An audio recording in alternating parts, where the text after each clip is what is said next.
please say yes, I hear, or some acknowledgement when I call your name. Mary Miskovich. Paul Guthrie. Present. Thank you. Deb. I know you're here, Deb. You're muted, Deb. Here. Okay, okay. Jack. Yep. Mary Ann. Present. Thank you. Liz.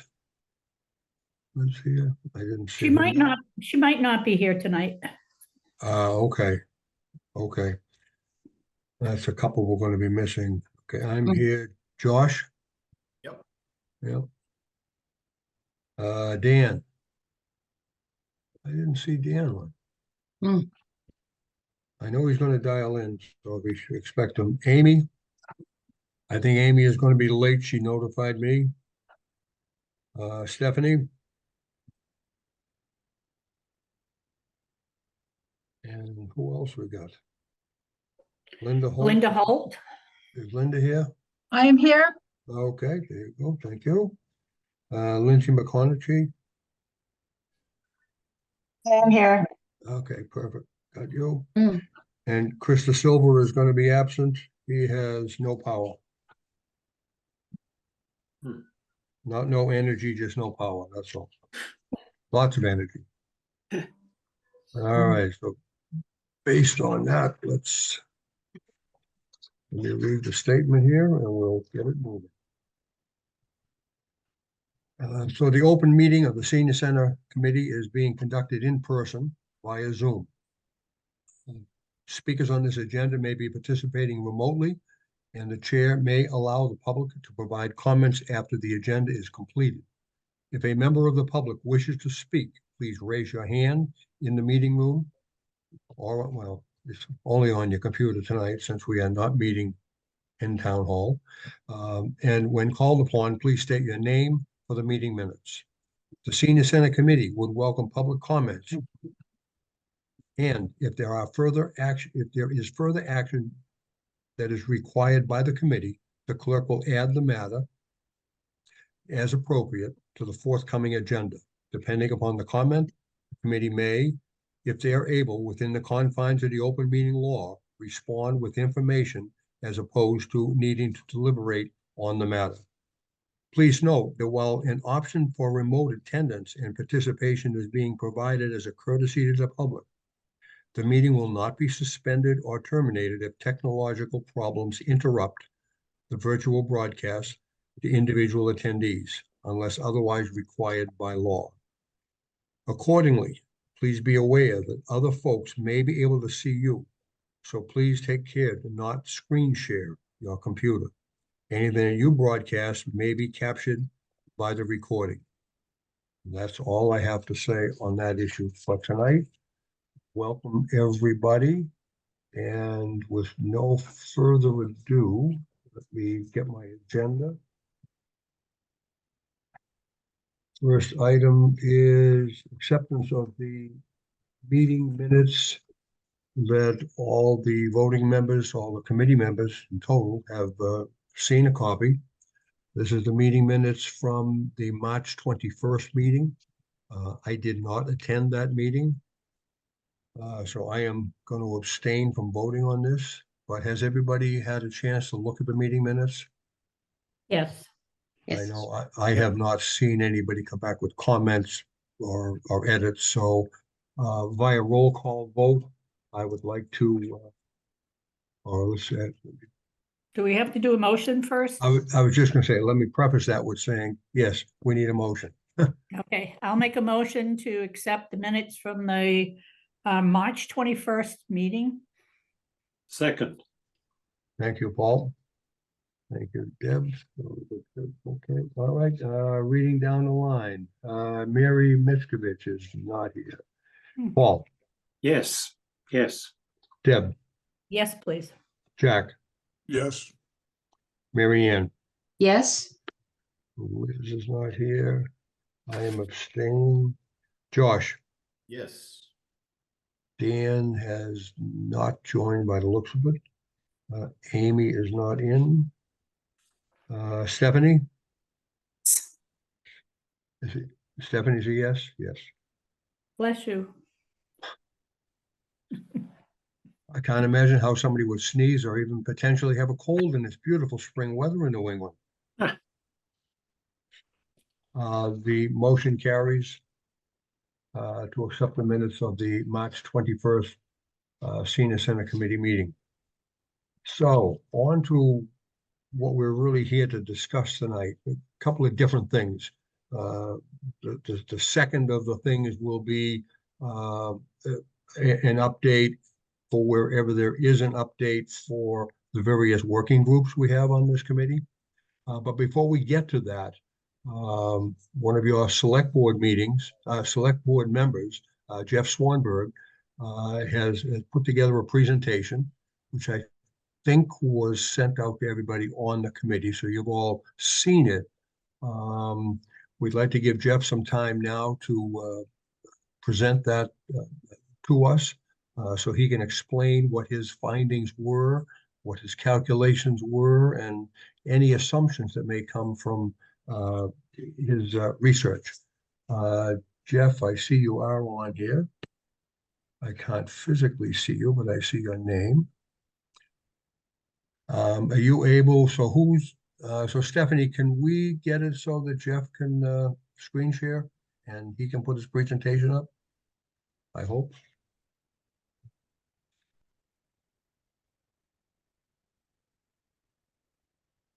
Should be all set. Thank you. Perfect. Can y'all see? It's Yes. coming. It's It coming. says Jeff Swanberg has started screen sharing.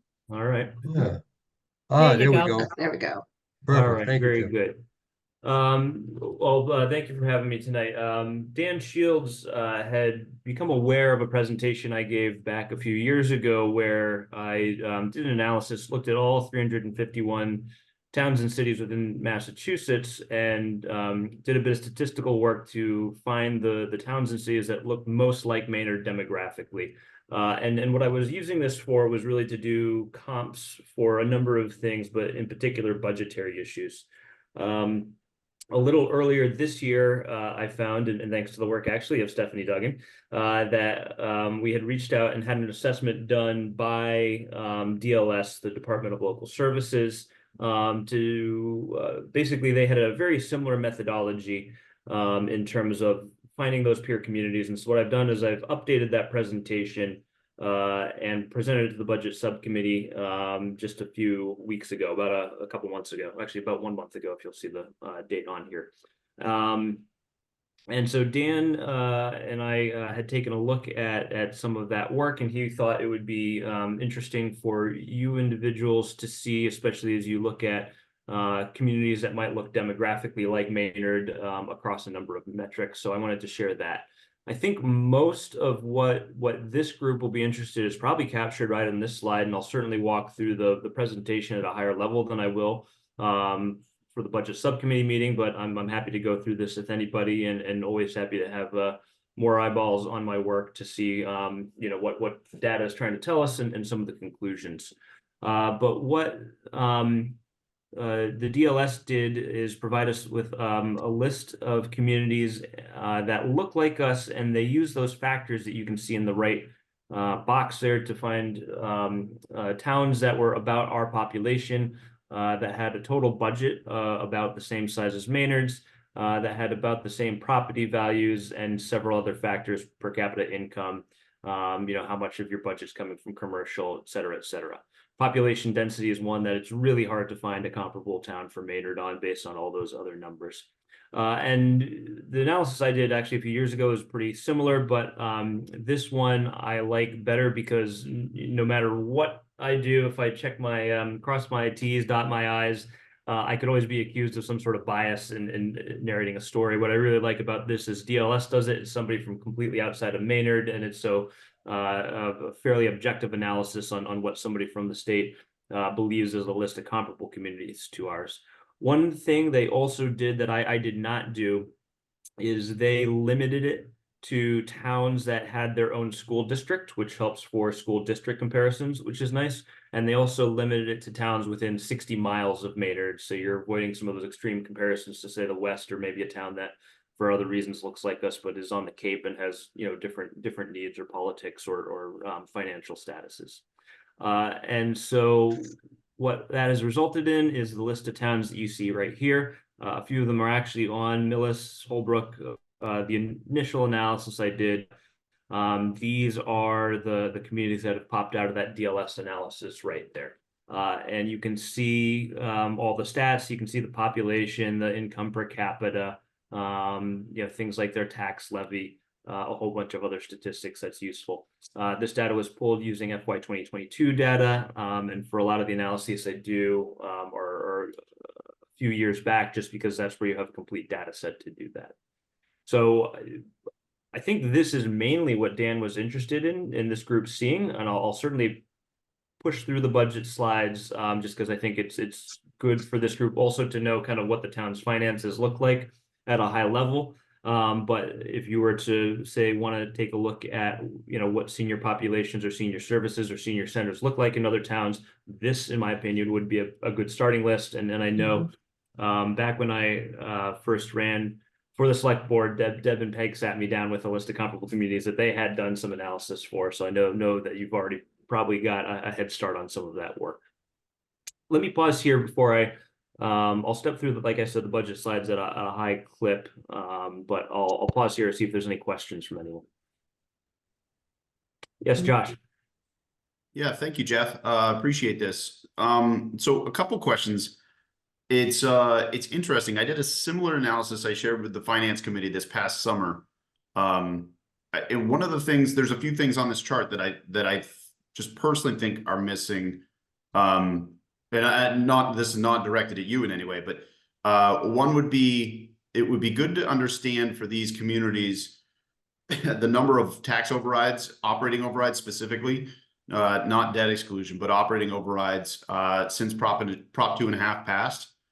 I also think that one of the things that gets a lot of focus is the average single family tax bill. But what I don't think, where I think that is limiting is it doesn't factor in the full cost of home ownership. And what I'm really getting at there is the average single family home value or sale price. And I think the other thing that was challenging when I looked at some of these communities as comps is that while they comped well based on these metrics, you know, in Massachusetts, especially Eastern Massachusetts, there is such a huge difference when you're talking about a 60-mile radius. You pick up communities that may comp well from a metric standpoint, but from a variety of other factors, many of them being demographics, they didn't comp as well. So I'm just curious what your thoughts were on that. Yeah, so on the first one, on the number of tax overrides, that data exists, and DLS has good records of that, so that can be pulled for any set of comparable communities. For your second comment on the full cost of home ownership, I think one of the other factors I would kind of add to that is when I did my analysis, and the last slide I actually have here speaks to this non-statistically, but I did pull the stats on what is really our income look like directly compared to our neighbors' income within a certain radius. And Massachusetts just happens to be a pretty middle income community surrounded by some of the most wealthy communities within Massachusetts. And the last slide I have here shows that. And that was, I think, one factor that derives a lot of some of our spending patterns, certainly, but certainly a lot of the conversations as well. And there's one thing that's also not lacking here. And then kind of in response to your last comment about, you know, finding some communities aren't like here, I think Maynard is just unique demographically in several ways, the way I just mentioned. Another way that it's unique is you're never going to find a town with the population density like ours. You'll see none of these comp communities have that sort of density. And so there's probably a few other factors. So what I tried to do in the next couple slides is I don't really comp to any individual town, but look at an average of these towns as sort of a good benchmark to try to compare against. And so in the following slides, you'll see what I've done is kind of compare where Maynard is to an average of these communities on its stats, and then also an average across the state, just so we can see. Now we're usually tracked with the state, so do these comparable communities, but if there's a divergence there, that can help capture some of those factors. If our peer communities are coming out of whack, we can see, do a little deeper dive on that and say, okay, well, maybe we're trending towards the state for this reason, or maybe we're trending towards the peers for this reason. But that look at both the average of these communities and the average of the state, just by virtue of the fact that, we and these peers happen to be close to that state average, gives us another kind of sanity check on any given stat or conclusion that we can look at. Yeah, the only other follow-up question to that would be new growth. So revenue from new growth, specifically, not only tracking that, which I think is important, but two other data points that are not, one is tracked by DLS and one is not, but one is the breakdown or the ratio of commercial tax base to residential tax base, because that has, as I know you know all too well, has a pretty significant impact on being able to balance the scales, especially if you're talking about increases in taxes. And then the other one is development capacity. So this is something that I looked at because, as we all know, in Maynard, we have very we're land poor. We're land rich, but development land poor. Whereas many other communities have far more development potential, which allows them to target larger increases in revenue directly resulting from development or redevelopment. Well, first of all, I would love to see your presentation. So there's a few other people who I've shown this to and show me some other analyses. So I'd love to get them all together. I believe the revenue from new growth I did capture in my analysis, but didn't make it into this one. CIP here %, that's the percentage of commercial, industrial, and personal property. So that's going to be that second factor you mentioned, capturing the commercial, the balance being primarily residential. And so you can see we're around 10% for that. The other communities vary. And then development capacity, I'm not sure the best way to measure that. So I'd be curious how you did do that analysis. But so I would love to take a look and see.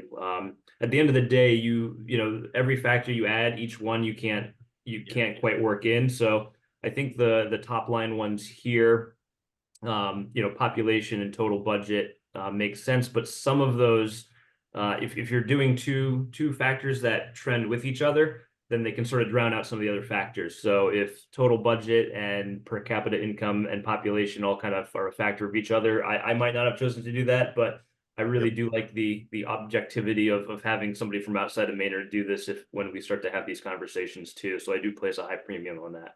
Yep. But would love to see that presentation of yours that you gave to the FinCom and have a discussion. Jack. One thing that I don't think skews anything in your presentation, but I believe is worth at least footnoting. The DLS DOR data in terms of population density does not take into account the fact that the Assabet Wildlife Refuge blocks us from having access to it. Our actual population density is more like 3,000. I don't know that it changes or skews anything, but it really does. At some point, when you get into dealing with population density and what that means, I would suggest at some point, at least, footnoting it or something. Yeah, no, that's a great point. And I don't think it would skew too much because we're not really in the middle range for our peers of population density. We're already an outlier before you add that factor in. And so if you up that population density more, you're just even more of an outlier in population density. But it does speak to how unique Maynard is. And it's certainly related to Josh's comment about, capacity for further development. At some point, if you don't, have room, you can go up, but there's other pros and cons to that kind of approach as well. But well noted, Jack. Linda.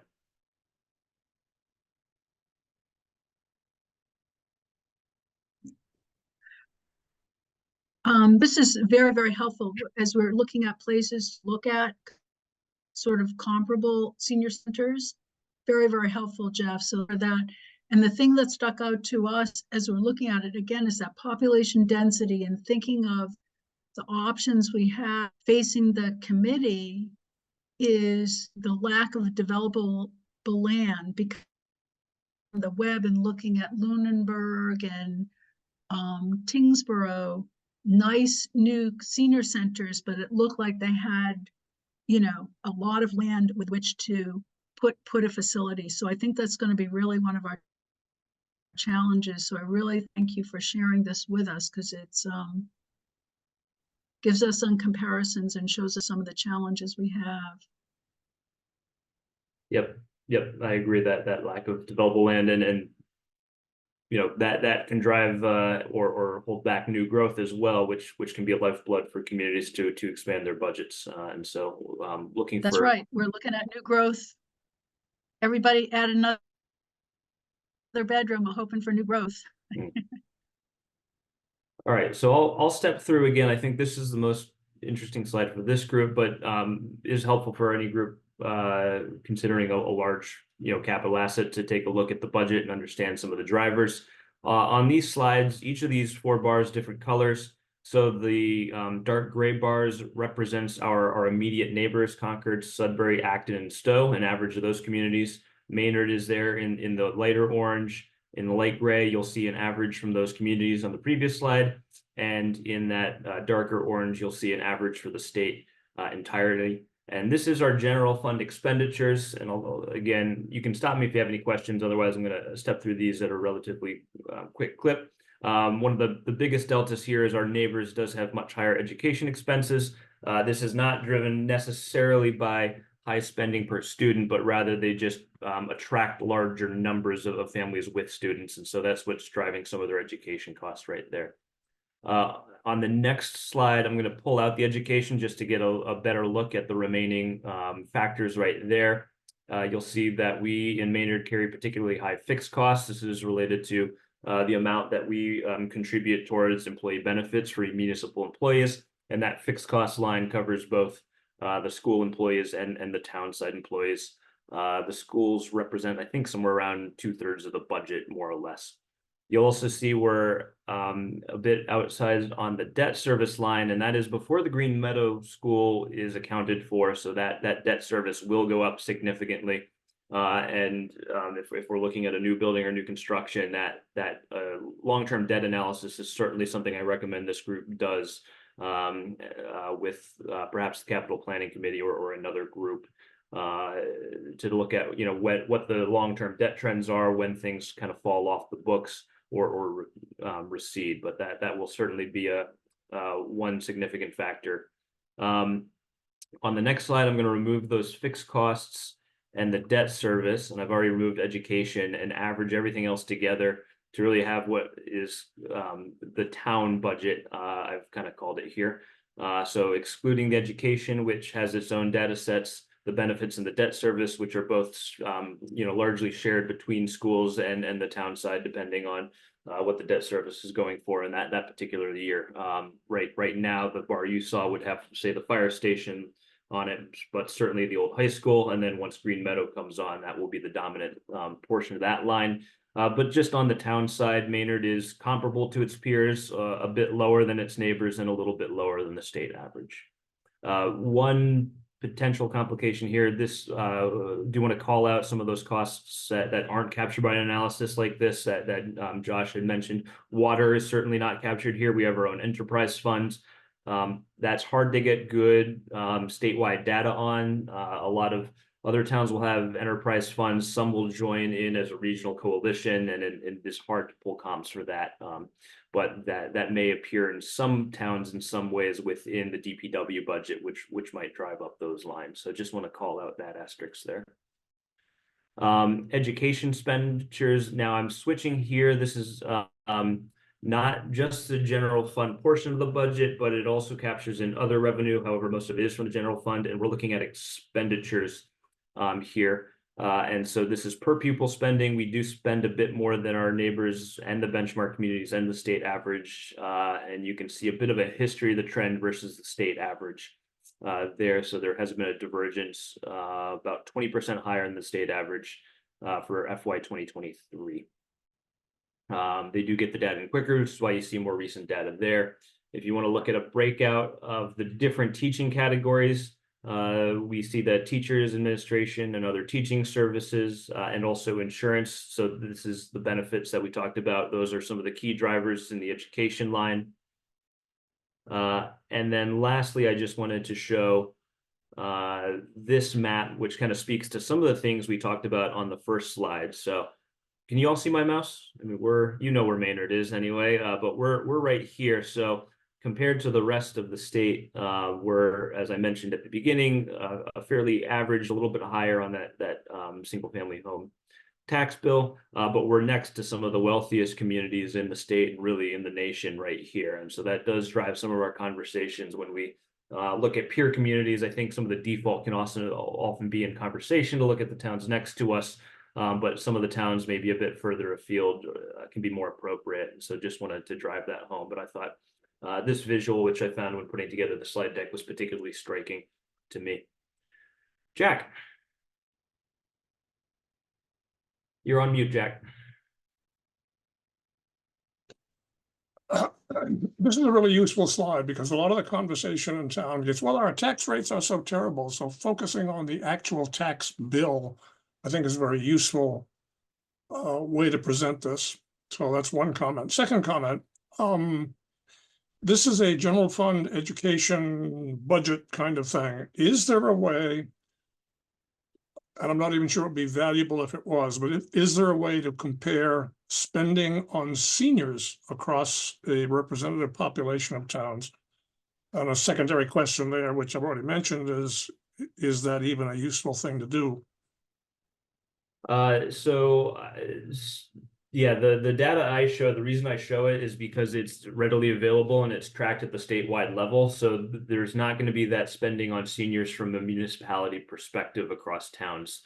Just like I mentioned, there's not even that good of a data set for water. There's a pretty good data set for education, which is why I was able to break it down further. But the most granular I can get with the current data sets I can see are really at that level of, holistically for police, fire, public works, those types of categories. So the data bank I'm using just does not have that senior spending. It restricts itself to what are really really kind of the required spend on municipalities, police and fire and education, and then everything else gets lumped into that general government category. Yep. Linda. Just a couple things. Jeff, did you look at the tax bill in relation to Maynard's income? I mean, you're saying we're lower than our neighbors, which I think are richer. Did you look at our tax bills compared to our income? And then the other thing is, as we're looking to fund the senior center, and we just talked about we're not spending a lot on seniors, but seems like we're spending a lot on fixed costs, both overall for the town and for the schools. Would the select board have any ideas about how we might control that increase in fixed costs of our benefits so that we could afford more funds for the senior center and senior services? I haven't done the tax bill or ratio of the tax bill towards per capita income, but that could be an interesting thing to look at. That could swing depending on the amount of debt on any one given town, and certainly could increase once Green Meadow comes on or as things come off. For your second question on the fixed costs, this is certainly a conversation that happens. That's really a lot of that's driven by the larger than other towns. Maynard has a larger contribution in towards health benefits in particular for town employees. That is certainly a tool for retention of town employees as part of the overall compensation package. And the unions within town, and there are a lot of unions in Maynard, are naturally strongly opposed to significant benefit changes right there. So there, that conversation's in the background. It's not active right now, but always could become active depending on where the financial status goes and how the conversations go. Do we have any tiers for like new employees that pay a different benefit have a different benefit package than existing employees? I know I'm almost going to we default. talked to Assabet I forget. and they had a different tier for new employees and older, I don't believe we do, but Stephanie, do you want to step in and correct me if I'm wrong? Correct, we do not.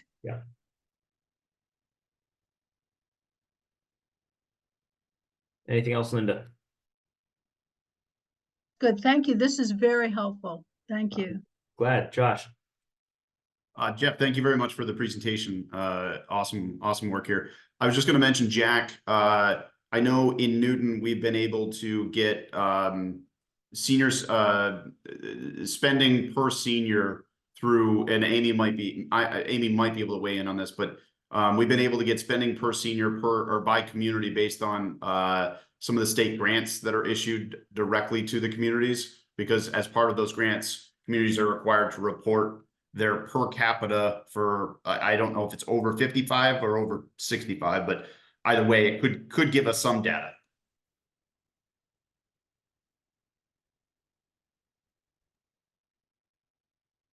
All right, any other questions or commentary from anyone?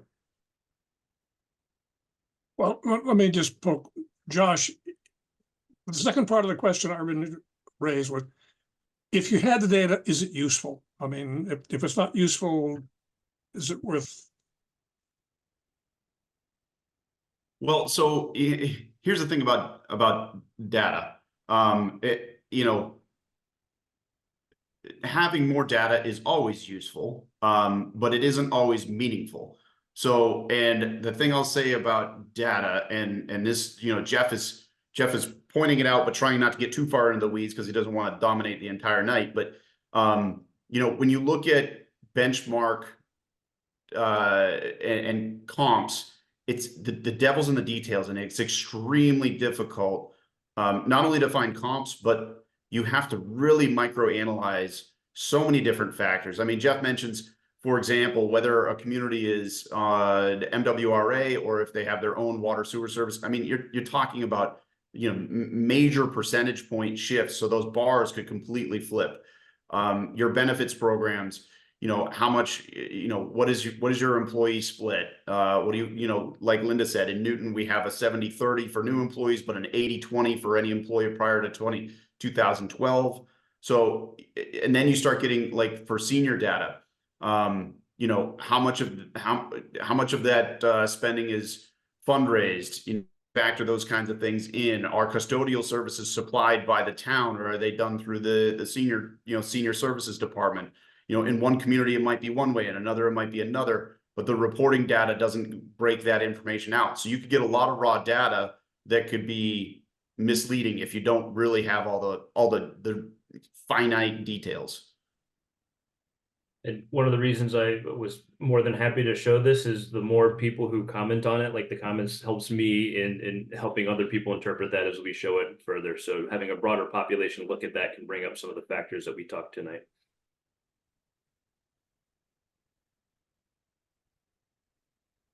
Any other questions? I don't see any hands up. Well, Jeff, let me certainly say thank you very, very much. This was most informative. And I think, well, I know we have, and I know we'll hear something tonight when we do the updates. We do have a senior center visits committee, let me not say committee, working group. And they're going to be touring various senior centers in towns similar to ours, some maybe not so similar to ours. But I think if we can gather some of that same data of the towns that they actually go to and analyze it the way you have, or get it to you and have you spend, maybe one of your boring meetings and actually work on doing some calculations for us, that would be fun. But I think we learned a lot. I think the data sort of shows us where we sit, where Maynard sits, geographically, population-wise. We have some stumbling blocks that some other towns don't seem to have. We have we're a small footprint. We don't have a lot of room for growth. We don't have a massive manufacturing plant in town to, generate tax revenue. So, and I think Josh mentioned it, the devil's in the details. Getting into it and really comparing us as a town to another town. So we're gonna have to be very cautious, but I think this was great. I don't see any other hands up. So I would like to thank you very much for this presentation.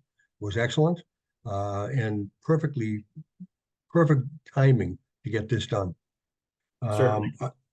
And- First of all, thank you for the feedback, everybody. And I just wanted to mention one thing that I did learn about when presenting this is the FinCom is actually working on a forecasting tool, which could be of interest to this group as well at some point. So you may want to reach out and see where they are with the development of that. But thank you, everybody, right. for the conversation and feedback, and appreciate all the suggestions. Thank you. Excellent. Thanks, Jeff. Thanks again, Jeff. So we'll definitely reach out to the FinCom for sure. Next item, FinCom's part of our group. I know. So when I say we were gonna reach out, I sort of Yep. meant that, I'm here. thank you, Linda. Yeah, we are working on this and it's tough, as you can imagine, when you look at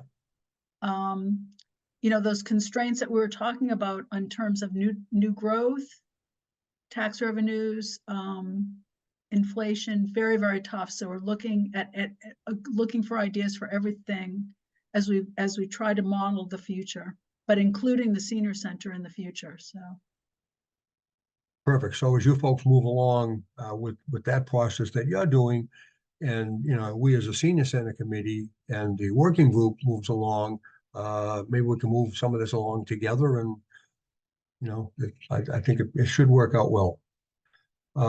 Without wasting time, what I'd like to do is we do have 4 reports this evening. I think some are going to be relatively brief, some might be more extended. I would like to start with the prior research documentation review. I don't know who on that working group. I have my list of working group here. That working group is Jack, Paul, Mary Ann, and Dan.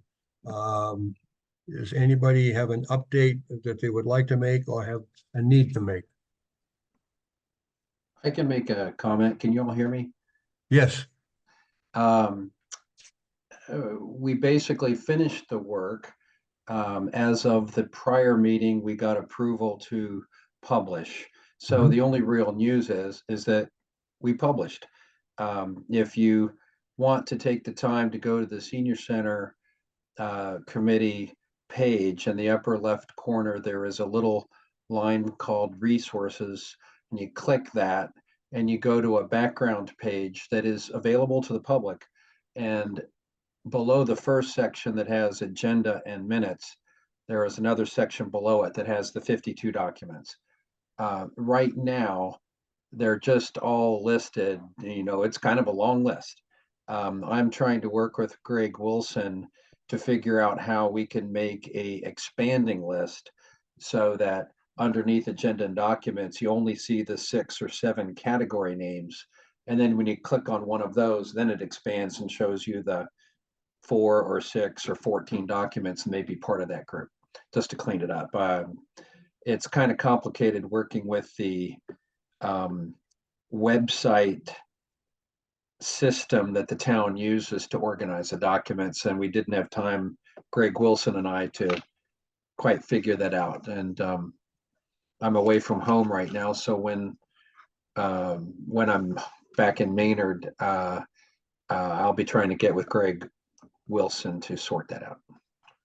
Excellent. Thanks, Dan. Thanks for the update. And by the way, I've gone and looked on there, and I'm only guessing some of the others on this committee have also gone to the website and looked. You're right. It'd be nice to have it so that you opened up one title, then it had a drop-down menu, and there's a whole bunch of others. But it's perfectly fine the way it is right now. The documentation's there, the data's there if somebody wants to see it. That's the most important part, I think. So thank you again, Dan. The next, I don't see any hands up. The next one is the frequently asked questions, the FAQ page. I know that was discussed at a last meeting, discussed, I think, pretty intensely. I was not in attendance at that meeting, but I don't know if Deb, Liz, or Josh have an update on that.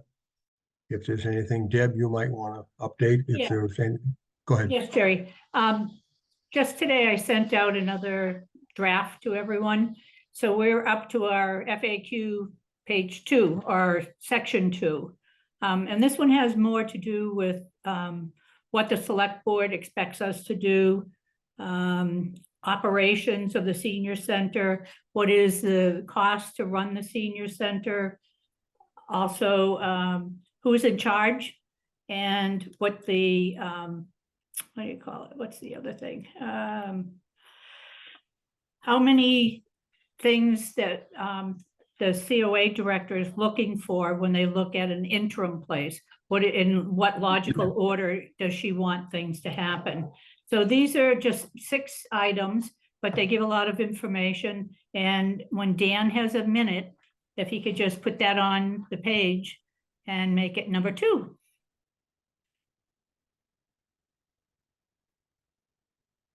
Any questions?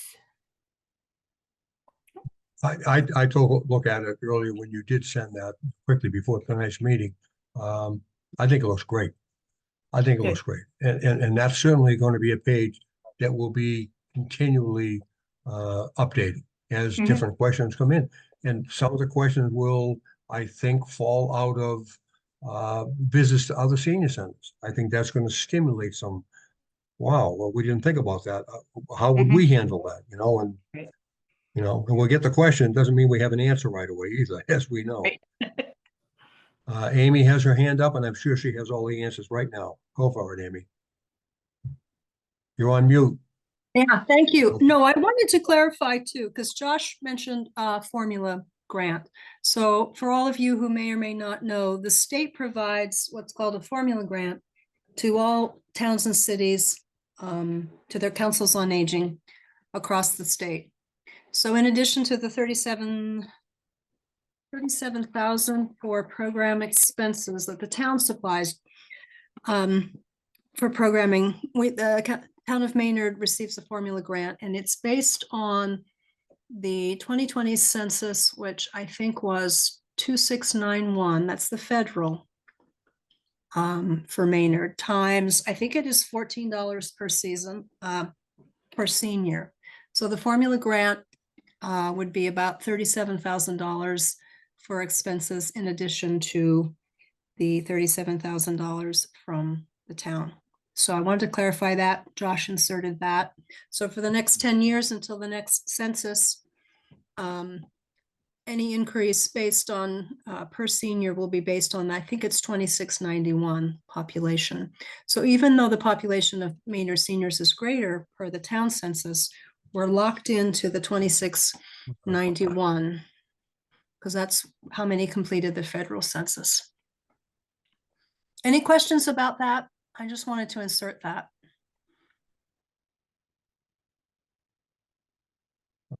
I don't see any hands up, and that's an interesting fact that you get. I did not realize that. I was thinking it was based upon our census, not the state census, and we had to wait 10 years. Yeah, interesting. I didn't know that.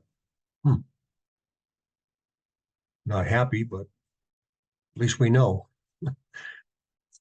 And that may be something I don't recall seeing that in the frequently asked questions. I don't know if that's something that might end up there, you know, posing a question.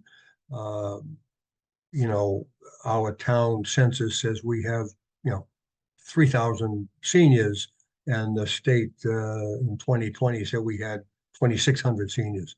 Well, why the difference? So, I mean, maybe that's something we put there, because others who don't know anything about it may also have a similar question. Don't know. Jerry, just on that point, we also do have to remember that we had 2 new buildings in town, and one of them was for 55 and over, and the other one has a lot of middle-aged to older people in them. So that's one way that it skews it a bit, because the state didn't have those facts back in 2010. Right. Right. There's lots of reasons that it gets skewed. I can certainly see that. I just wonder if that isn't something that we turn into a question of sorts and put it out there so people, Because somebody may think that, so wait a minute, I read one thing, it said the population of the seniors in Maynard is X, but yet our funding looks like it's only funding for Y, which is a lower number. How come? Yeah. I don't know. We can do something like that. Okay, perfect. Linda, you have your hand up. Amy, is that $14 per senior? I know the 2691 you said was set from the 2020 census, but is the $14 go up over the 10 years? It all Or- depends. That's from the state budget. So Okay, so it could go down this year or up? it could, it's set at 14. Of course, you know, we look towards more per senior, but it all depends on what it comes down to in terms of what the governor decides to sign on. I was looking back in looking at my paperwork, and when I started in 2015, the dollar amount per senior at that time, I think, was $9 per senior. So we have a group, an organization called Massachusetts Councils on Aging that supports the Councils on Aging and lobbies to keep this rate per senior increasing. I think the target would be $15. We'll see what happens with the next Okay. budget. And I'm just reading about all the state revenue issues, so I'm hoping Yeah, goes the same or up, yeah. yeah. Excellent. Good conversation and good question. Thank you. Next month, there's no further discussion on that. Sticking to the money side of things, we also have a finance working group. That's Jack, Josh, and Krista Silva.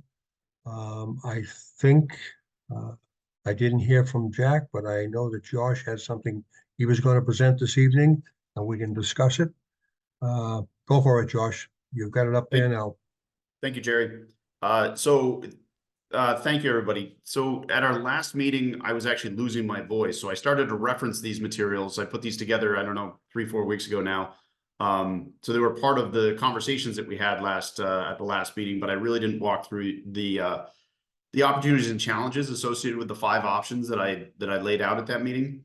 And I'll just remind everybody, there's a million ways to do this. These are just kind of the 5 that I thought were, you know, kind of captured the primary ways in which you could do it, but there's hybrid versions of this. So I'm just going to walk you through these. It's 1 page. This won't take too terribly long. The 2 highlighted ones are the ones that I think probably make the most sense, but this is subjective, and I would encourage everybody to express your own opinions. The reason why I think it's important that we identify it, ideally 1 option, if not a couple options, is that I think we probably want to ask Town Hall to give us a sense as to what the average cost per homeowner would be for some of these, so that we can start to chew on that. But it takes a lot of work for Town Hall, and I don't think we necessarily want to give them all 5 scenarios to run numbers on if we think that some of these scenarios are just non-starters. So without further ado, option 1, as folks may remember, it said a $300,000 one-time tax override to pay for the feasibility study and $150,000 operating tax override to pay for the lease, with $100,000 for a new temp senior center outfit cost paid for out of free cash. I will remind you that right now I'm leaning more towards $150,000 for the feasibility study based on the information that I pulled together and then ran by Town Hall.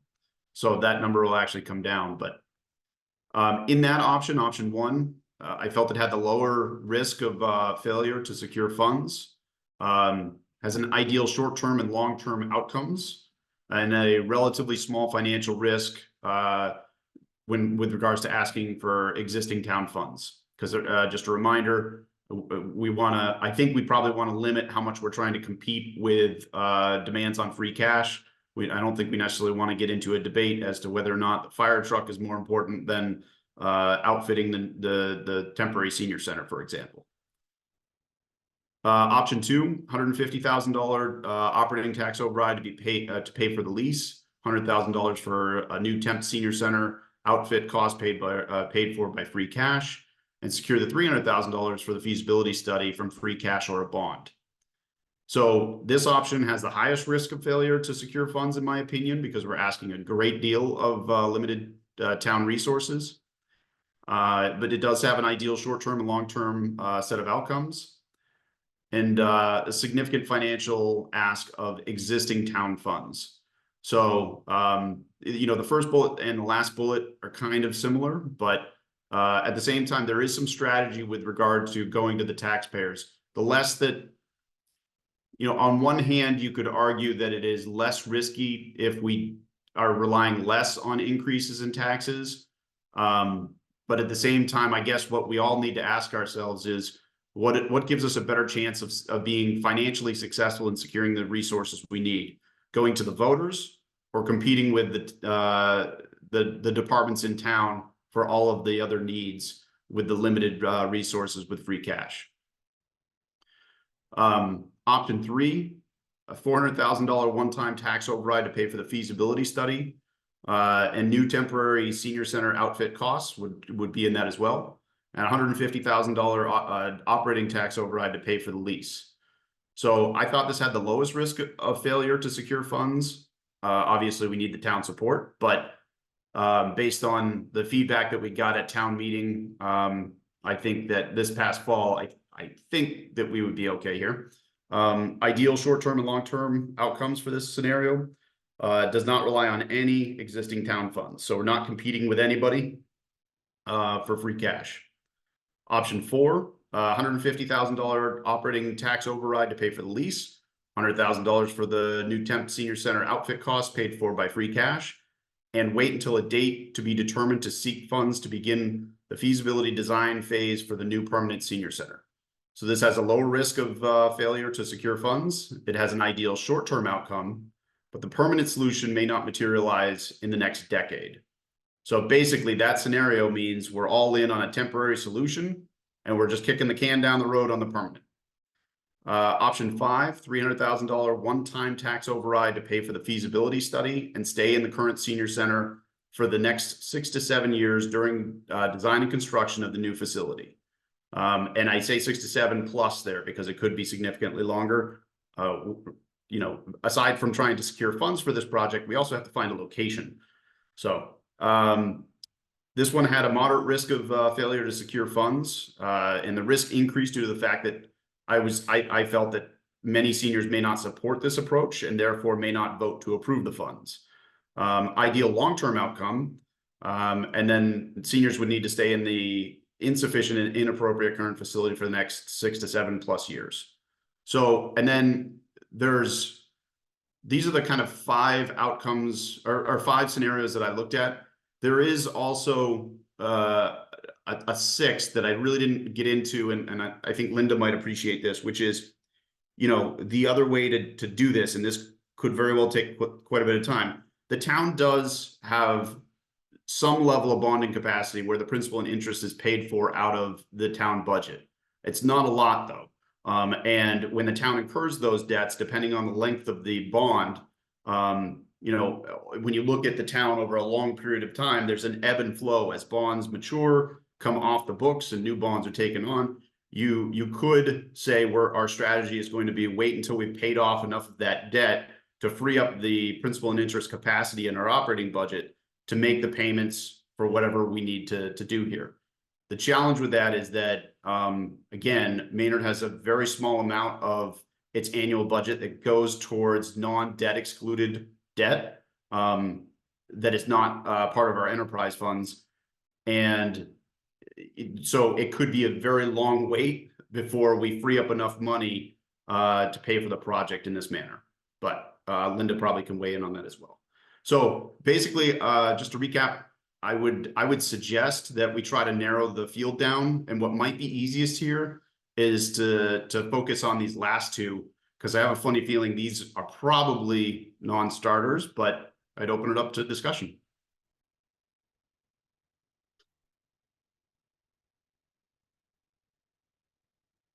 Josh, earlier I thought you said we might be able to apply for grants for the feasibility study. Is that a possibility? Because the feasibility study is around 300K, I believe you say. I think it's going to ultimately be about 150,000. The more I've dug into this, so the 300, there's a percentage of the total project. So just so that everybody understands how I got into it, because I think it's important. I assumed, just for round numbers, a 10,000 square foot facility at $1,000 a square foot. So a $10 million project cost. And feasibility studies are typically 1.35 to 2% of the project cost. So I'm thinking this is probably going to be closer to the bottom end of that. Maynard has a pretty easy process for feasibility, whereas other communities, like the one that I work in, are very arduous and therefore takes a lot longer and therefore costs a lot more money. So I think we're at that 150. The grant is a possibility, but the same thing, we're competing with 351 other communities. And for example, the earmark grants that were announced this past late, I think early fall rather, a few months after that, we're all cut in half. So because the state was facing a budget crunch. So grants are good to go after, but I wouldn't want to completely bank on it, I guess is the best way to put it. Yeah.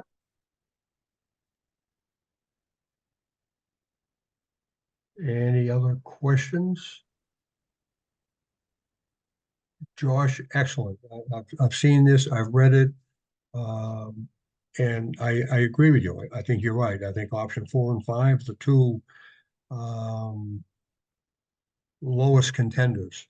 It'll be somewhere between 1, 2, 3.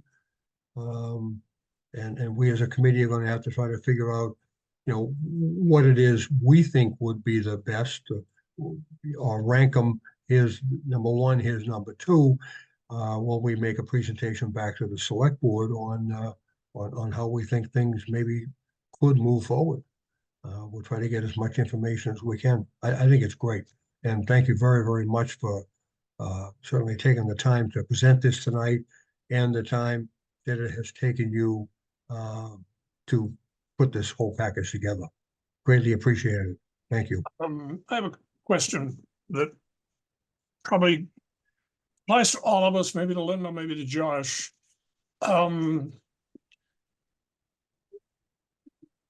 Is there a threshold number that when you go for a tax override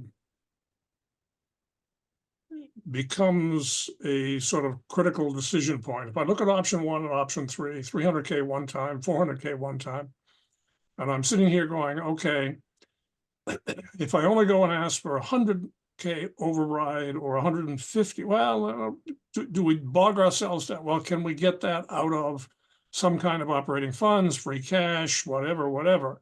Are we in fact better off if we focus on asking for an option here that says a larger override, because that gets the attention, yada, yada, yada? I literally don't know, but the thought just struck me.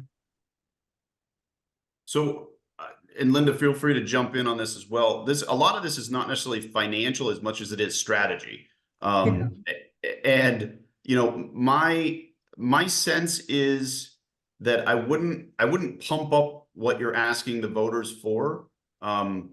What I think we need to do, and just to be clear, what I was hoping for tonight was to narrow the field a little bit so that I can reach out to Greg and see if we can get some average impact to homeowners for a couple of these scenarios. We're not making a decision on which scenario tonight. I just want to narrow the field a little bit. And then once I have that information, we can bring it back to the group and we can figure out how best to make recommendations. And I'll remind you that the select board made it clear that, they're not looking, it's great if we do, but they're not looking for us to come up with one final solution that we all unanimously agree on. If, like Jerry said, if we want to rank 1, 2, 3, we can do that and give that information to them. My sense, Jack, would be that we ask for what we need and just leave it at that. The question is whether we want to ask the town for some of that money or whether we want to go to the voters for that money. Yeah, I wasn't talking about pumping it up. I was just looking at a threshold because the threshold gets attention, whether it's a select board or voters or whatever kind of thing. So yep. I don't know whether you want a motion tonight, but I would be willing to make a motion that says we drop 4 and 5, and whether we eventually drop some one of the first three, I don't know.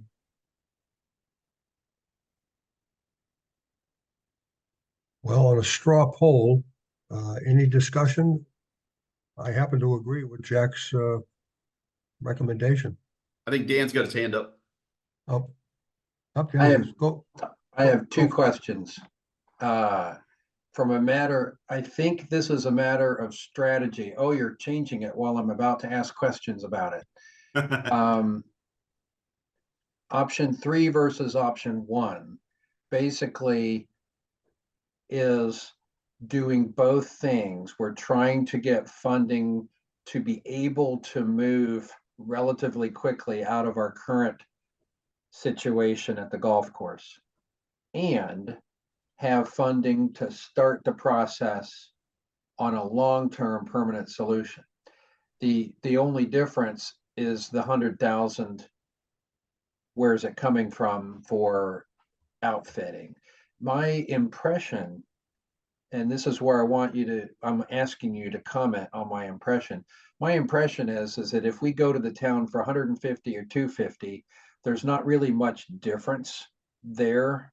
We're still going to the town for an override question. Whereas if we go with option 1, we are dependent upon being successful with free cash, and that seems like a 50% gamble. We might get it, we might not, and if we don't, then option 1 leaves us really short in our ability to execute the short-term plan. Is that a correct assessment of the strategy? Absolutely, Dan. It is. I Okay. mean, you could, in that scenario, if we're not successful with free cash, you could have a new leased location with no furnishings. Yes, all right. So in that context, then, to me at least, it would seem 3 beats 1. The second question is that in the previous meeting, I think you had alluded to the possibility of a strategy where we try to hook up our needs with those of a school override that is likely to be requested by the school committee simply to supplement their operating funds. I don't think it was to build anything. I think it was just to augment their regular expenses. Am I remembering correctly? And have we spoken about that tonight? Is that something that is still on the table as a possible strategy? So it's a good question, Dan. Did you make our last meeting?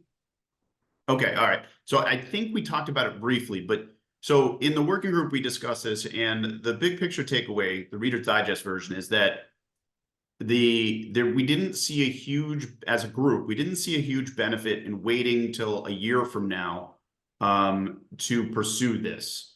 The advantage of going this fall, one, we're there, just speaking plainly, we're there before the schools, so that helps. But 2, if for whatever reason we're not successful, there's nothing that stops us from then bundling it with Maynard Public Schools and trying again. So it kind of gives us 2 bites at the apple. Yeah, that was where we were, Dan, that we were probably going to push for this fall for senior center stuff, and the schools weren't going to come in until spring. Okay. So in other words, that might still be okay because ours is not a very big ask. And meanwhile, the whole Right. town voted yes to the concept of the senior centers need their turn Yep. last fall. So, I mean, we should have momentum in order to do something, I would think. Okay, that's it for my questions. I don't see any other hands up. Great discussion. Excellent questions, Dan. I hadn't looked at it quite the same way you did. But you hit the nail on the head regarding option 3. So question, do we want to have a motion to try to boil this down to option 1, 2, and 3 and to eliminate option 4 and 5 at this point? Or, and I'm not one who likes to delay things, or do we wait until our next meeting on the 18th of April and have that vote and give people some time to think this through. I'm open for discussion on that.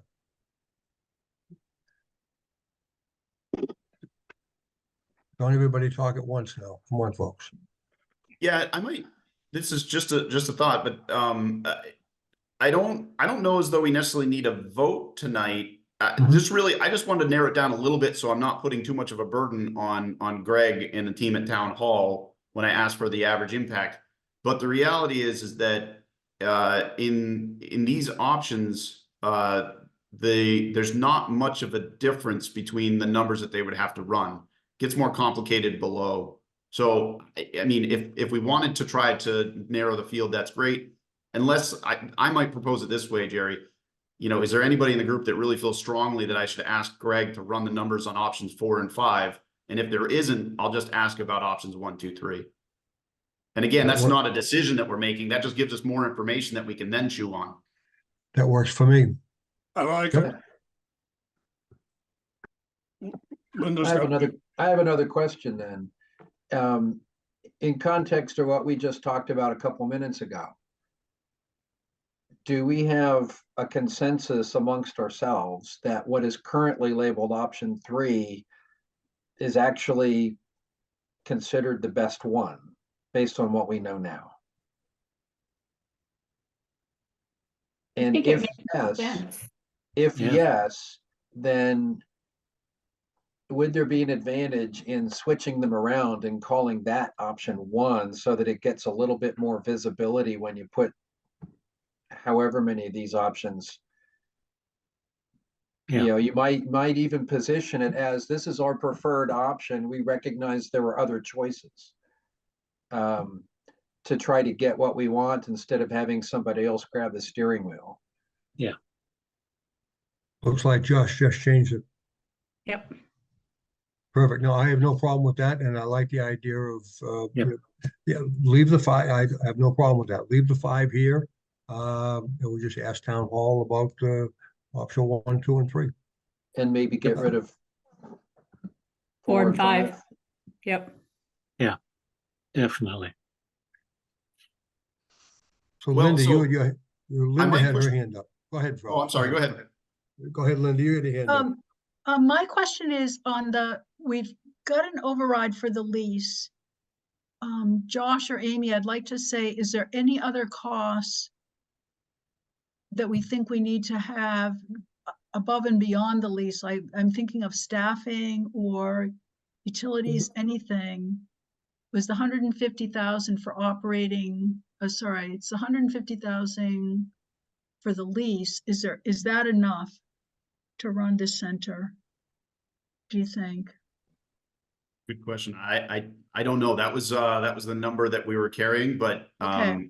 we Okay. should confirm that, because once, Okay. I mean, that's, But we you're have raising a really good 100 point, Linda, because if we go after this and the voters pass it, if we come up short. Yeah, That's Well, our that's- fault. Yeah. That's the thing. Are you basing the $150,000 per year on the space in building 6? Is that my understanding, or what's the 150,000? What are we looking at applying that 150,000 towards? So I had heard early on from the group that the 150,000 was the annual cost, the annual cost for building 6. But I think it was actually a little less than that. So the 150 I got from I think Jack and Deb in a conversation early on. I plugged it in here, but we should. Yeah, we you should test look. that. Yeah, you should Oh, look back good. at that proposal and potentially speak to Mill and Main as well. Yeah, this is the point I've been raising several times. We need to identify the available spaces and at least confirm, one, that they're still available, and at least some sense of what the current offering is, because all of these are at least 14, 18 months old. Right.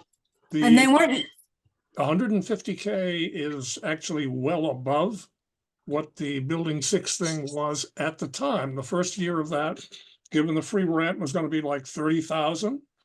But it was a 5-year thing. The total over the 5 years was 499,000 and included some fit up stuff on their end. What it is now, no idea. So Mhm. that's very clearly a piece that we need to validate what the number is. Based on that and just speculating, 150K would cover not only the lease, but it would cover, extra expenses, fit up beyond what Mill and Main would provide and so forth, but it's an unknown at this point. I have a question as well. We're looking at this as the group that went and talked to the realtor at Mill and Main. But should we have somebody from the town do that? Do you think the price might be different if they're trying to be a good neighbor? So there's a few things that need to happen. And one, I think we do need to pressure test the 150K. But that being said, we're not locking ourselves in at this stage. We need to get the data. We're trying to develop a kind of order of magnitude impact so that we can make recommendations to the Board of Selectmen, or to the Select Board, sorry. But the other piece of this is that once we start to formulate our recommendations, the Select Board can then work with Greg to put out an RFP so that we can actually really refine these costs. And then we can start developing an actual hard number here. And I'm not suggesting that once we do that, we do this right to the penny. We're going to want a little bit of wiggle room, but it will allow us to really nail down what our costs are going to be. So this conversation and the suggestions lead into a place that I wanted to go this evening.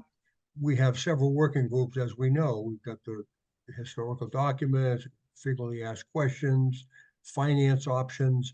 The next report that I was going to ask for as soon as we finish this is senior center tours. We've got a working group to start doing that. But beyond that, we also have, and most of you, I think most of you have, or maybe not have seen the spreadsheet that I had just showing who the working groups were. We need to look at real estate on the short term and the long term. We need to have a working group for that. And that needs to be chased. So that brings up Building 6. We need somebody's going to talk to Mill and Main. So that needs to be a working group. Before town hall gets involved, we need to ferret through a few things and take a look at some real estate, see what's around on the short term, see where we can go for the long term. So I'm going to be asking at the end of tonight's meeting for a couple of people or a few people to volunteer to be on the working group looking at real estate, short and long term. But before we get to that, is there any more discussion on this right at the moment? Because I want to make sure we get the sort of the visitation group, the senior center tour group to give a quick update tonight. Because that's just going to kick off now. Some work has been done, I think, behind the scenes. We have a list of towns. And now we got to start doing some work and take a look at some senior centers. Because we need to see what is it that we really want. And, everybody has some ideas of what they think we need, what they personally would like to see. And then as you see another senior center, it's, oh, wow, I hadn't thought of that. Maybe that'd be a good program for the town of Maynard. I don't know, but we need to get through that process also. Go ahead. Go ahead, Jack.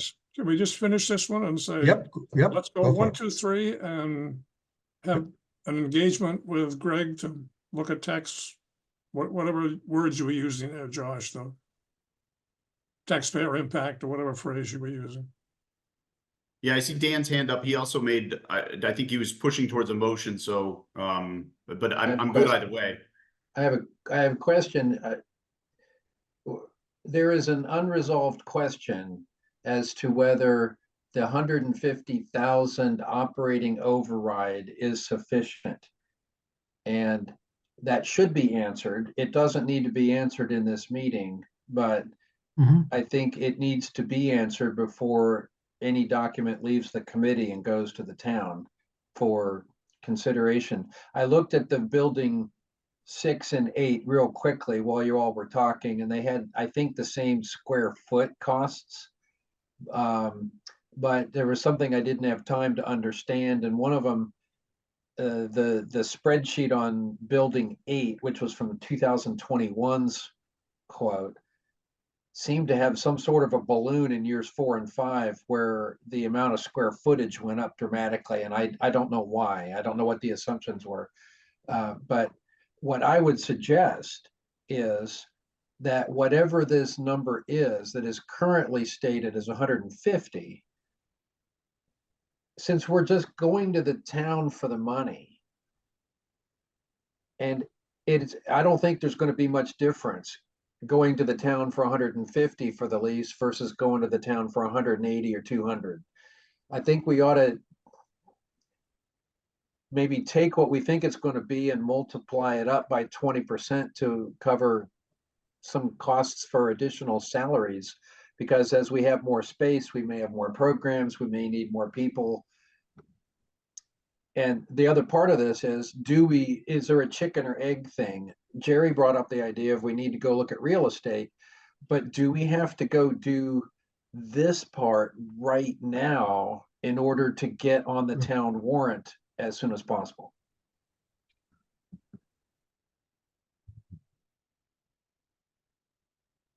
I can't answer that one. I don't know that. I don't know how soon we have to do that.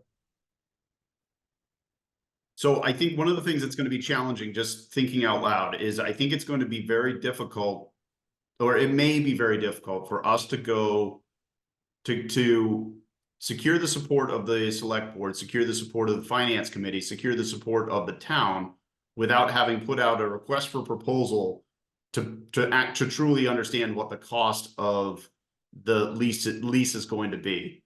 And I think that's more than just us going and asking, that's more than me or a few of us going to the mill and saying, hey, what would you do for us? I think there needs to be a competitive process that we can point to. And then I agree, Dan, then you take that competitive process and you mark it up and you add whatever you got to add. We don't want to cut this to the bone by any means, but I think we need to point to something black and white if we're going to go through that gauntlet. That's just my thought. And that's going to take some time. Yeah, I agree. And as Amy or whoever brought up, it's not going to be just the leasing cost. Are there fit up costs? Are there staffing costs? Are there utilities? Whatever. If I was sitting on the select board and you came to me with an incomplete proposal, I would basically say, go back and do your homework. So are we basically saying right now that option 1, 2, and 3, we're going to sit on them for now and try to refine the numbers?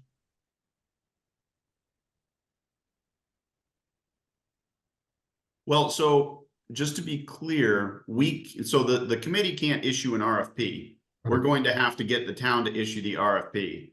And I think for the town to feel comfortable issuing the RFP, they're going to want to have some sense as to the order of magnitude costs we're talking about. Maybe I'm wrong, but I would think they'd want to have a rough idea of what we're thinking. I don't know. It's a good question. But can we have a conversation with Mill and Main, a what if, if we were to look at that space we looked at in 2021, about what's the cost now? Just ask them, just a verbal, take a walk, take a look at the space. Okay, it was, 80,000, whatever, in 21. Yeah, right now it'd be about 100,000. Okay, or 20 grand more, just to give us a gut feel for what the number is. Then we can go through the competitive bidding process. Well, I don't believe we're anywhere near a competitive bidding process at this point. We don't even know what we need fully. We need to get there. And you're still stuck in the loop of Yep. As I discovered in talking to Greg, there's no real written regulation that says you can't solicit an RFP by the town. It's just an ethical thing that says, hey, if you're going to solicit a formal RFP, it's kind of an honorable thing to do to say, yes, we have identified the funding and yada, yada, yada. But I also believe, and I think Greg is okay with it based on a conversation I had with him months and months ago, that an informal conversation to, either validate or look at a different space or whatever, whether it's with the mill or whether it's with the Capital Group people, maybe they want to, would they entertain a Yep. lease for one of their buildings over there in Maynard Crossing for a while? Anyway, You're right. And at what cost? Just to give us a ballpark, that's all. That's all. So, well, this has gone round and round a few places here. So right now, we're not asking town hall to look at these numbers and give us a tax implication, personal property tax implication to each resident based on any of these first three options at this moment. Am I correct? Is that what I'm hearing? And that we maybe want to revise these numbers a bit, even verbally with Mill and Main or Maynard Crossing or with anybody, just to see if the numbers are accurate or what the real numbers are. well, be careful of the language that you use, Terry. You don't show these numbers to anybody because you No, don't, no, you don't tell, hey, we got this much money, what can you do? no, I'm saying we want to go and talk to them and find out what, if we wanted to rent a space now, what might it cost? Yeah. That's all I'm looking for. But I think we need to do that before we can ask town hall to try to give us a,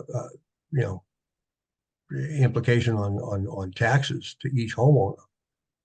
We did it for the school. Once we had a pretty good idea what the school cost was going to be, we then put town hall got the numbers, and here's, if you go with the school building for $83 million, this is about what it's gonna be per 100,000 evaluation on your home.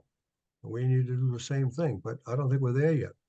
We need to at least get some relatively accurate ballpark figures. These may be accurate. I don't know that. Yeah, Josh, what were your thrust was narrow this down, have conversations with Greg about the impact on the taxpayer. What was going to happen once we had that? What was the value of that? So the value was to give us a complete picture on ranking these, basically. Because if we know that the average, I'm making it up, but if we know that the average impact for option one is, $5 a month per taxpayer versus $7.50 a month, like to Dan's point, it may be so close that we just go with the option that we feel has the best outcome for us.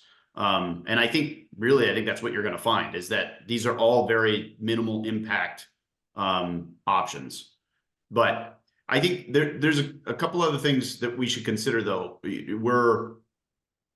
It's a good idea. I think it's a good idea to get an updated number from Mill and Main, but if we don't go through the RFP process, there will be people who question, well, why did you just pick Mill and Main? You didn't go through a competitive process. Are there other the property owners that could give you an option out there that maybe is less expensive? The other option, and I can ask Greg about this if folks want, you can do a request for information. And a request for information, similar to a request for a proposal, but it's non-binding. There's no contract associated with it. You don't need to have a budget to put out a request for information. And that's where basically it's just like it sounds. You put out a simple document that says the town is interested in information from property owners who might be willing to lease the town, 4,000 to 5,000 square feet, and based on, with these basic requirements, and they give you a square foot number, for example. At least we'd have something that we can say, we did it a competitive process, we got this information, we can point to it. Yeah, and that's where I've spouted a couple of times that if I look at Mill and Main, if I look at Capital Development Group, if I look at the Beijing Royal School, possibly the State Police Lab, although that's not available till November of 2026. I think we should make the effort to identify minimum 3, possibly 4 or 5, and do exactly what Josh just spoke about. It said, hey, this is what we're trying to do. Do you have an interest? What would something look like? And my parameters, top of my head, 5,000 to 7,000 square feet, 5-year lease, 2 1-year renewal options maybe, so in effect, you're a 5 to 7 year lease as parameters and, you know, what else, but I'm just babbling, so. No, good babble, Jack. No, you're right, and Josh, you're 100% right, going GRFI rather than RFP. That way there it's a more casual request, and it shows. And I guess to what my point was of us having a working group that actually worked that. I mean, you know, Josh, you can certainly, Josh, you and Jack could certainly, you know, talk to Greg and say, yeah, here's 5 locations. Can you put together an RFI, and here's the what we think the specifications are, generally speaking. You know, 5,000 to 7,000 square feet, you know, whatever the case might be, and put on an RFI, see what we get back. We could do that. But I was looking to have a working group that would actually, you know, take that and do it, because each of the working groups so far have made some monumental accomplishments. And I was kind of hoping we could establish that working group this evening. To And take you in. you can chair it, Jerry. Oh, thanks a lot, Jack. But you'd be an excellent chair for that working group, Jack, because you've got the knowledge and the history. But I really think if we have a working group who can focus on that and, you know, have a working group meeting and discuss it specifically. And it can come back to this full committee, even on the 18th of April, and say, we got together, we met, here's the locations. We're going to have the town put an RFI together. Does that sound reasonable, not reasonable? I don't know. I'm just trying to find some people who could possibly focus on this. Out of the 11 voting members, could we have 4, maybe 5 that can go on this working group? Josh, you certainly would be one.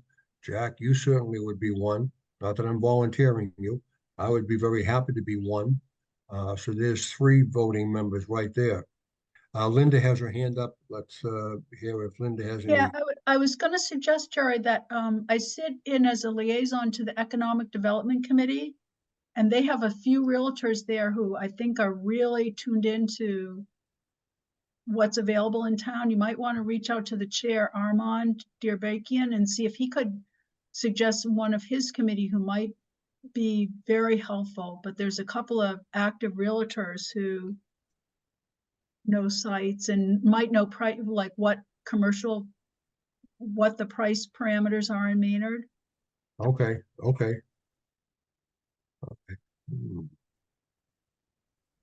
Oh, that's a great idea.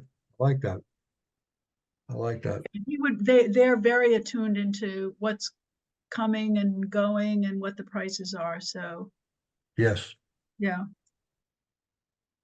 Yes, I mean, we may get, you know, some fair information right out of them without going to, you know, the building Yeah. owners themselves per se. Just to give us a ballpark, give us something to work with. Yeah, I think if you asked Armand, he would set you up with someone from the committee, or he himself knows a lot about what's coming in and going. And they'd be really happy to have the seniors center as a big part of Maynard, I think, in terms of economic development. Okay. I will chase that.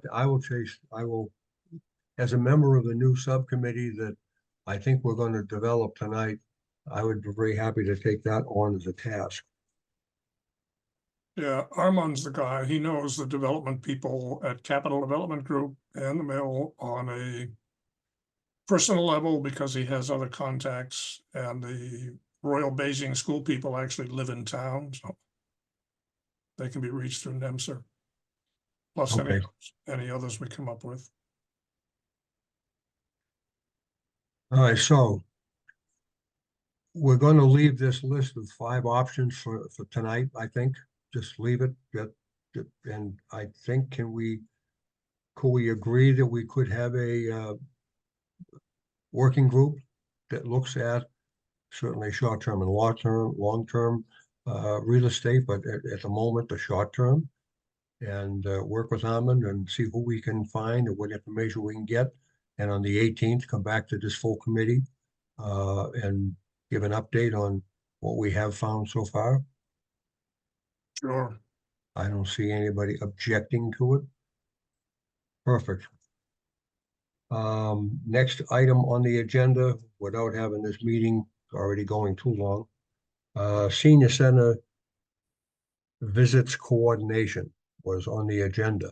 Is there anybody on the Senior Center committee that is planning on giving a quick update on where we stand regarding getting some Senior Center tours done and documenting what is seen, what is heard, and how things look in other towns? And if we don't have an update, that's perfectly okay. I believe Mary's raising her hand, Jerry. Really? Not virtual. Ah, okay, all right, and I'm looking at the visual list, okay.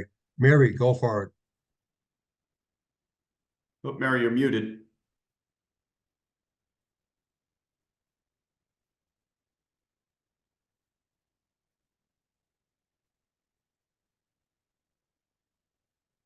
Nothing yet, Mary. No. No, that's been a problem. Mary has a problem getting unmuted each meeting. Bottom left corner of your screen, Mary, probably. Mary, the other thing you can try is holding your space bar down.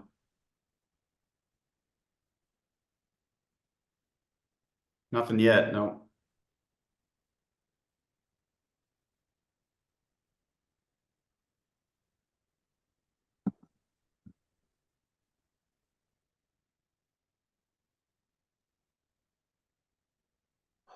Well,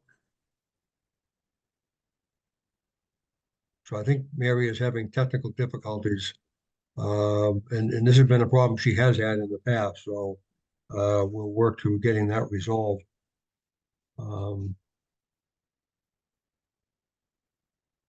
I don't have anything else to say regarding the Senior Center visiting working group. Dan, go for it. For the sake of what we had just been talking about, I didn't quite get my hand raised in time. Did we allude to having a new working group created for the sake of evaluating real estate? Yes. The other working groups were created with an official roll call vote.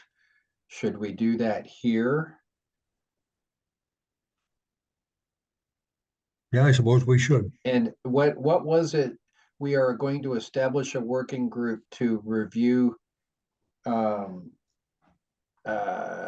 available real estate. Real estate, short-term and long-term. Okay, short-term and long-term. And long-term. It really needs to be Okay. both. The obvious focus will be short-term, because All when right. we're talking, short-term, it's going to be 5 to 7 years. Was there someone identified as leading this working group?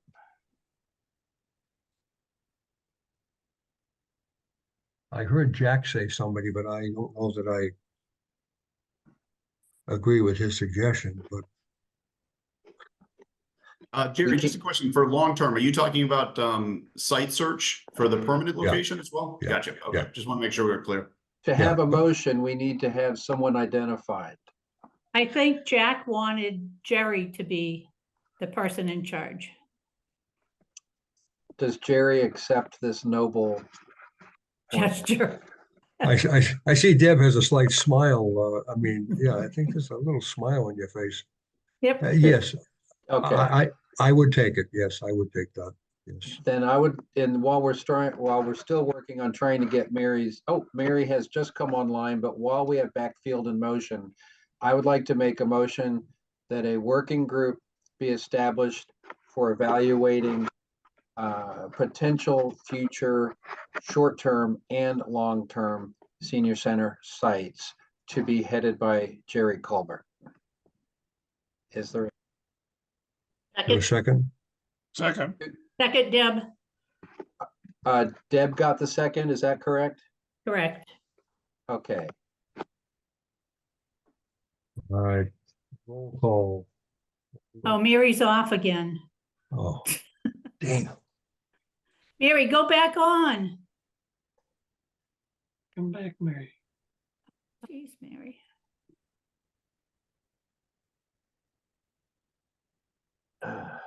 Does anybody on this committee know what kind of a computer that Mary is on or She's No, on an fine. iPad. on iPad? Okay. Yeah. Okay. Ah. Maybe somebody could give her a hand between now and the next meeting to, Yeah. And I can say that Mary, Peg and I met and we laid out a plan of using a lot of Jeff's work for comparable Mhm. towns, and Peg had a comprehensive list of towns. We have a detailed questionnaire of what we would look for, and we just divided up the sites that we would look at. So Mary Ann or Peg, do you have anything else? No, just that we have, we each took 2 of the towns and we're Yeah. contacting those to set those up initially. Yeah. And we're hoping to get those visits done within the next month. Yeah, so we'll have a sort of a checklist of interim and long-term sites. Things that we're gonna be looking at, documenting with photos and notes. And I'm sorry, Mary, we can't hear her, but she did a great job organizing all of that. all right, perfect, Okay, perfect. Meanwhile, we have a motion and a second. Shall we have a roll call on the establishment of a working group for real estate? Yes, so yes. this is the establishment, this is the establishment of the short and long-term real estate working group. Via roll call. Mary, can somebody look and see if Mary puts her hand up by any chance? Mary, wave. Mary? Great. Raise your hand if you agree. Her hand is up. I saw it. Yeah, I saw it go. There it is. Okay, perfect, good. Sign language is good. Paul, Yes, definitely. Deb, Yes, Jack, Yes, Mary Ann. Yes.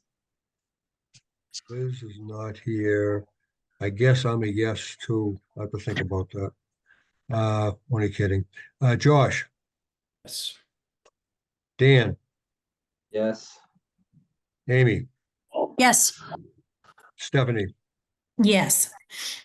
that's all the voting members, passed unanimously. So we have a new, working group. And I don't know, I only have to say this to everybody on the committee. I like having working groups. That's the way I like to see things get done. It just helps a smaller group of people focus on a specific subject. They go after it and then they come back to the full committee. It isn't to exclude anybody else on the committee. Everybody in the committee who, if you've got a thought, get a hold of somebody on the working group, give it to them, send me an email. It's for everybody. The working groups are only to focus. And we do working groups so that we don't, and we keep the working groups 5 or less people, so we don't break the bond of having a quorum at any Yeah. given time. Yeah. And it has worked out very well, I know, certainly for the school building committee, and it's working out so far quite well here. I think that the only thing I had for new business was to set that working group up. I didn't have anything else for new business. Is there any other issues that anybody would like to throw out for new business? I don't see anybody raising their hand, probably because it's 20 of 9 and they're saying we should have been done 10 minutes ago. I do not see. I Go have a ahead. question. Yeah, go ahead, Dan. I'm sorry to have to ask this. I was late getting onto the meeting. Were the prior meeting minutes accepted or were there amendments? No, no amendments. They were accepted. Unanimous. Yes. Thank you. Any other issues? I don't see any members of the public on this list that I can see. So we have no input from the public. I think that was it. I would entertain the next motion, which I think many of you would probably all like to make. So moved. Is there a second? Yeah, second, Deb. Oh, everybody's in a hurry to get out tonight. Excellent, excellent. By a roll call, hold on a second. Oh, hang up yet. Wait a minute, wait a minute. Motion to adjourn, Mary. Ever gonna put a hand up? Somebody take a look. Oh, she's not showing. Okay, Paul, Yes. Deb, Yes. Jack, Yes. Mary Ann, Yes. I'm a yes. Josh, Yes, and Mary raised her virtual hand. her virtual, oh, very good, excellent. You're a good monitor, Josh. You're keeping a close eye on him. I see your hand up. Perfect. Dan, Yes. Amy, Yes. Stephanie, Yes. perfect. That's it. We got everybody, all the voting members have voted to adjourn. This was great. Everybody go home, have a good rest, and go out and enjoy the springtime that New England offers.